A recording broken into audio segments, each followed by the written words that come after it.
రజనీ గారు మీ వెర్షన్ ఏంటండి?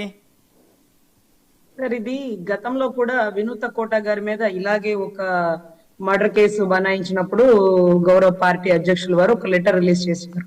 ఆ ఎలిగేషన్ పూర్తయ్యే వరకు పార్టీ నుంచి సస్పెండ్ చేస్తున్నామనో పార్టీకి దూరంగా ఉండాలనో కూడా ఒక లెటర్ రిలీజ్ చేశారు.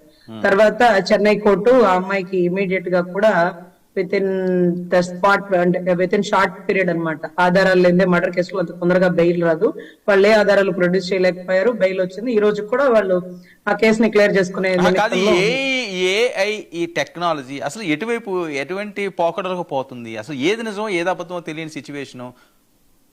సరే, ఏఐ పోకడలు అంటే మనం గతంలో గోరెంట్ల మాధవ్ గారి గురించి మాట్లాడినప్పుడు ఆయన కూడా 100 సమాధానాలు చెప్పాడు.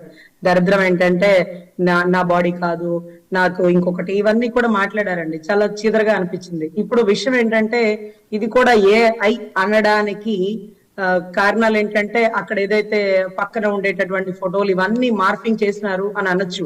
బట్ అక్కడ లోకల్ గా ఇప్పుడు మామూలుగా నేనేం చెప్తున్నానంటే ఇందాక అజయ్ సజ్జా గారు చెప్పినట్టు ఆ అమ్మాయి ఏదైతే అతను ఆ అమ్మాయిని ఇబ్బంది పెడుతున్నాడో అప్పుడే అధినాయకుడికో జనవాణికో లేకపోతే ప్రజా దర్బార్కో ఒక కంప్లైంట్ ఇచ్చి ఉండాల్సింది. ఎమ్మెల్యే నన్ను ఇలా టార్చర్ పెడుతున్నాడు, నన్ను రమ్మంటున్నాడు అని 10 సార్లు వెళ్ళి 100 సార్లు వెళ్ళి ప్రెగ్నెన్సీ తెచ్చుకొని కనీసం ప్రెగ్నెన్సీ తీపిచ్చుకోకుండా ఆ ప్రెగ్నెంట్ తో పోరాటం చేస్తుంటే బాగుండేది.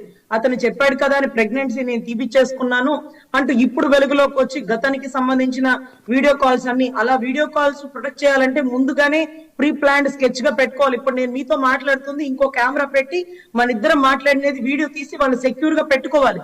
లేకపోతే ఇప్పుడు సడన్ గా ఒక 6 నెలల క్రితం నేను మాట్లాడిన వీడియో కాల్ ఎలా వస్తుంది? సో ఇవంతా ప్రీ ప్లానెడ్ గా పెట్టుకున్నారు. ఎందుకో నాకు అర్థం కాలేదు. ఒక 2 డేస్ బ్యాకే పవన్ కళ్యాణ్ గారు ఒక లెటర్ రిలీజ్ చేశారు. మీ బలహీనతలను బట్టి మీ వ్యక్తిగత విషయాలు, వివాహ సంబంధేతర విషయాల గురించి పార్టీలో ఉండేటటువంటి నాయకుల మీద కుట్రకోణం జరుగుతుంది, కార్యకర్తలు గాని నాయకులు గాని జాగ్రత్తగా ఉండండి అని మొన్న కొండకు వచ్చిన రోజు అనుకుంటాండి లెటర్ రిలీజ్ చేశారు, తస్మాత్ జాగ్రత్త అని. సో ఇవాళ రోజు వచ్చినటువంటి ఎలిగేషన్ ని 2 రోజుల క్రితం ఇలాంటి ఎలిగేషన్స్ కూడా వచ్చే అవకాశాలు ఉన్నాయేమోనే, బహుశా మరి ఏం జరుగుతుందో తెలియదు.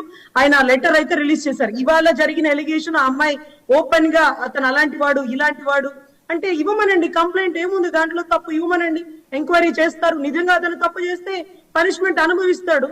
అఫ్ కోర్స్ ఎమ్మెల్యే అవ్వచ్చు, అఫ్ కోర్స్ ఇంకొక పార్టీ అవ్వచ్చు, what ever it may be. అదే తప్పు చేయలేదు అనుకోండి.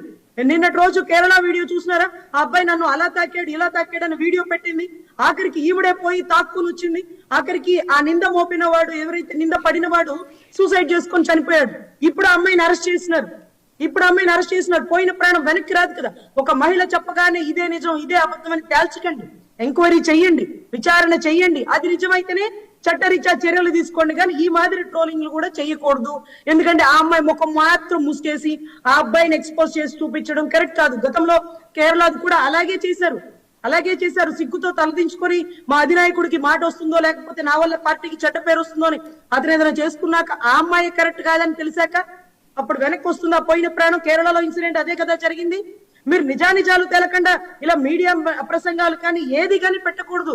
అదే పవన్ కళ్యాణ్ గారు అడిగింది, ఆవిడని రమ్మనండి, కంప్లైంట్ ఇవ్వమనండి, ఉన్న ఆధారాలు చూపించమనండి.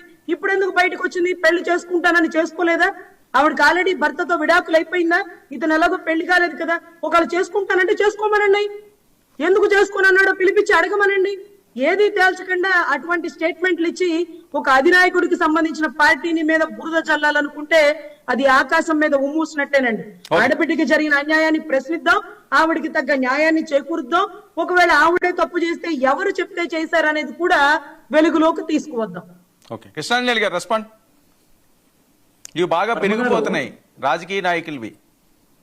వర్మ గారు, ఇప్పుడు రైల్వే కోడూరుకు సంబంధించినటువంటి అరవ శ్రీధర్ విషయం మనం గమనిస్తున్నటువంటి ప్రకారంగా, నేను పరిశీలించిన దాని ప్రకారంగా ఇది డీప్ ఫేక్ గానీ ఆర్టిఫిషియల్ ఇంటెలిజెన్స్ కానీ కాదండి.